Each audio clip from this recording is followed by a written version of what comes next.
It's late at night. Your body is exhausted. Your eyes burn.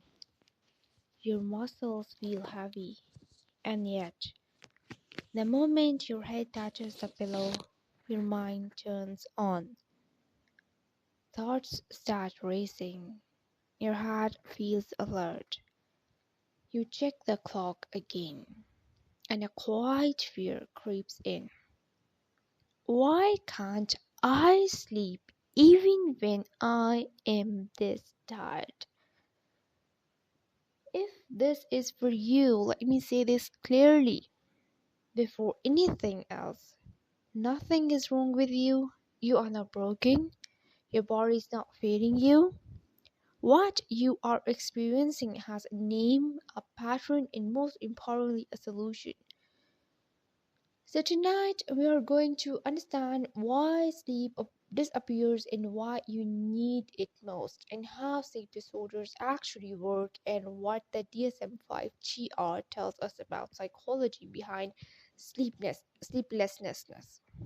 Okay, so no blaming, no quick fixes, just clarity, safety, and understanding. So, what sleep really is? Most people believe sleep happens because we are tired. That's not true. Sleep happens when the brain feels safe enough to let go of consciousness. Okay? Your brain has one primary job at night: to decide whether it's safe to switch off awareness. So, if there is threat, pressure, unresolved stress, fear of not sleeping itself, the brain chooses alertness over rest every time. So, this is why you can feel exhausted but weird. You can sleep better on vacation. You can nap accidentally but not on purpose. Sleep is not an effort based process, it's a permission based process. Now, DSM-5 TR and sleep disorders, I just want to give you an overview of that so you guys can know about you guys have an awareness about the sleep disorders that are mentioned in our diagnostic manual. Okay, so the DSM-5 TR categorizes sleep problems under sleep-wake disorders and recognizing them as a real clinical conditions, not habits or weaknesses. um the key categories include insomnia disorder, circadian rhythm sleep-wake disorders, breathing-related sleep disorders, parasomnias, and hypersomnolence disorders. And these disorders share one common feature: that sleep drive is present but sleep access is blocked. Okay. So, insomnia disorder according to DSM-5 TR. Insomnia disorder is the most common reason people say I am tired all day but I can't sleep at night. So, in a simplified way, according to DSM-5 TR criteria, difficulty falling asleep, staying asleep, or waking too early, at least 3 nights per week, lasting 3 months or more, causes daytime distress, occurs despite enough opportunity to sleep. But here is the psychological truth. Insomnia is not a deep deficit, it's a conditioned state of hyperarousal. And over time, the bed becomes associated with frustration. Night times becomes associated with fear, and sleep becomes something you chase. Your brain learns this is not a safe place to switch off, and that's why you sleep better on couch. You feel sleepy during the day, and sleep disappears the moment you try, and this is learned. And anything learned can be unlearned. Okay, and then hyperarousal decor mechanism. Hyperarousal means your nervous system is on guard. Okay, it shows up as racing thoughts, clock watching, tight chest, fast heartbeat. What if I don't sleep? thinking about it, and your brain is not malfunctioning, it's protecting you. In its logic, sleep equals vulnerability. Stay alert. This is why forcing sleeps make insomnia worse, and sleep comes when the nervous system shifts from control to safety. So then we have circadian rhythm disorders. Some people don't have insomnia at all. They have a timing mismatch. And like for instance, delayed sleep phase disorder in a DSM-5 or natural sleep onset is very late, difficulty waking early, and sleep quality is normal when allowed. Okay, and that's common in ADHD, creative minds, and high cognitive activity. This is not laziness, it's a biological rhythm difference. Then we have parasomnias and sleep paralysis. Parasomnias include night terrors, sleepwalking, REM behavior disorder, sleep paralysis, and sleep paralysis is mind wake, uh, body sleep, temporary paralysis, often triggered by stress, trauma, irregular sleep. It feels terrifying, but it's not dangerous. So understanding alone reduces its frequency.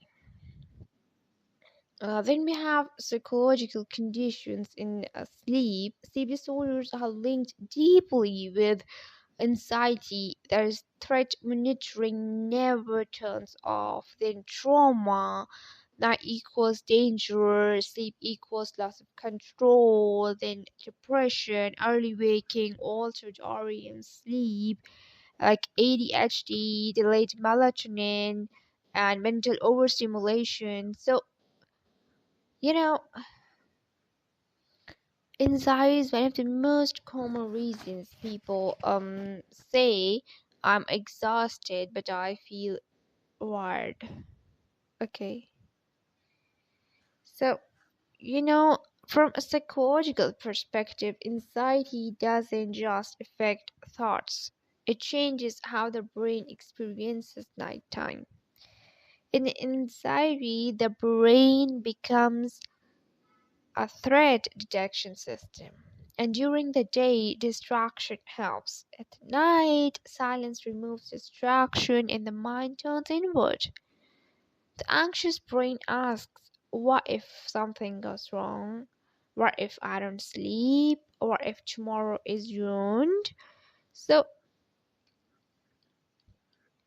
according to DSM-5 the anxiety disorders and insomnia often coexist, not by coincidence, but by shared neurobiology. The anxiety keeps the nervous system in heightened alertness, shallow breathing, increased cortisol, and sleep requires the opposite, slowing, surrender, and trust. This is why anxious sleepers often say, the moment I stop trying to sleep, I feel sleepy. Because safety, not control, is the gateway to rest. Okay? Then depression and sleep disturbance. Depression affects sleep in a very different way. Some people with depression struggle to fall asleep, and others fall asleep easily but wake too early. Some sleep for long hours and still feel unrested. DSM-5 highlights that depression alters REM sleep timing, sleep depth, circadian rhythm stability. Psychologically, depression creates a state of emotional heaviness. The mind replays regrets, losses, self criticism, and hopeless thoughts. At night, these thoughts grow louder, okay? Because when you are alone, you keep thinking about all of those things that has happened to you in the past. If you were bullied at some point in life, someone said something to you, these was those their behavior, the way the non-verbal language, everything they keep on reminding in your mind. Because in the daytime you were with people and people were around you or you were doing something, but at night you have to manage things by yourself. And at time when you are alone, okay, there are a lot of people who are living lonely. You don't have anyone and you don't have friends, and even if you have friends, everyone's story is different, and no one can understand you from your perspective. They can see the world from their own perspective. Your issues might be many minor for them, and they can say, oh, this is not an issue, you are just overthinking, oh, you are just thinking about it. Or they can say, like, oh, you are thinking a lot, that is why this is happening. This doesn't happen to anyone. Oh, that is not possible. But your situation is totally different. Okay? Everyone's life is different. So whenever you are with someone who is telling you about a bad experience or something that has happened to them, please, please don't make fun of them, first of all. And secondly, please a very good and active listener and be very empathetic. Okay. Being a consultant clinical psychologist, I have seen a lot of people that have told me that they had met a lot of people that who have told them those stories. Their own stories were told to them in a different perspective. Oh, there are some people who did this thing, but this was their story. So please, please, please always be very um, vigilant while using such words or any word, because words have a really great impact in someone's life. Okay, so coming back to the topic, early morning awakening, a classic depressive symptom, often happens because cortisol rises too early and the brain shifts into rumination mode, and sleep becomes lighter, fragile, and incomplete. An important reassurance I want to give to you is poor sleep does not mean depression is permanent. Okay? Improving sleep can significantly reduce depressive symptoms, and sleep and mood heal together. Now, trauma, hypervigilance, and nighttime. Okay? From For trauma survivors, a nighttime can feel unsafe even if logically nothing is wrong. Trauma teaches the nervous system one core belief: lowering awareness is dangerous. Sleep requires vulnerability.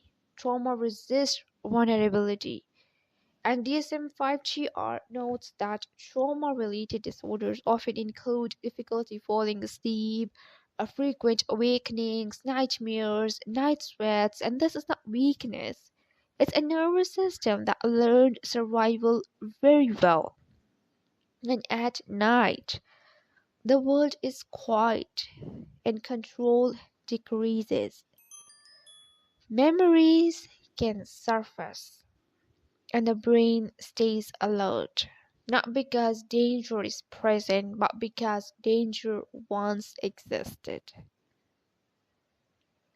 Healing sleep after trauma is not about forcing relaxation, it is about rebuilding safety gradually. Okay? And safety is built through predictability, gentleness, and self trust.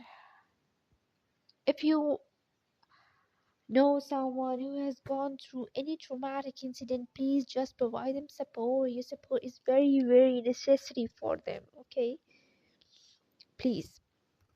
Then overthinking and at the night mind. Overthinking becomes louder at night because the mind has fewer external anchors.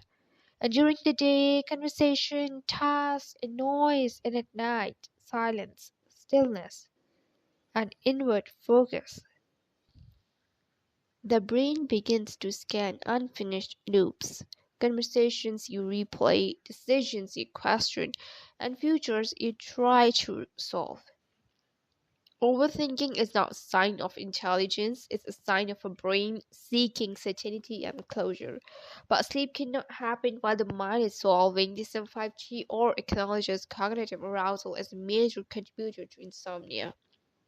And the paradox is, the harder you try to quiet the mind, the louder it becomes. And sleep arrives when thinking softens, not when thoughts disappear.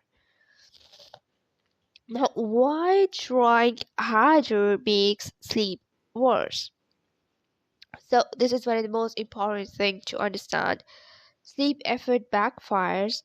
Watching the clock, forcing relaxation, monitoring sensations, measuring sleep quality, and one of these send one message to the brain, or all of these send one message to the brain: something is wrong, stay alert. Okay, your brain responds appropriately with full wakeness.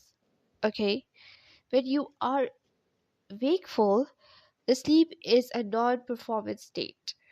Okay, you cannot succeed at sleep, you can only allow it.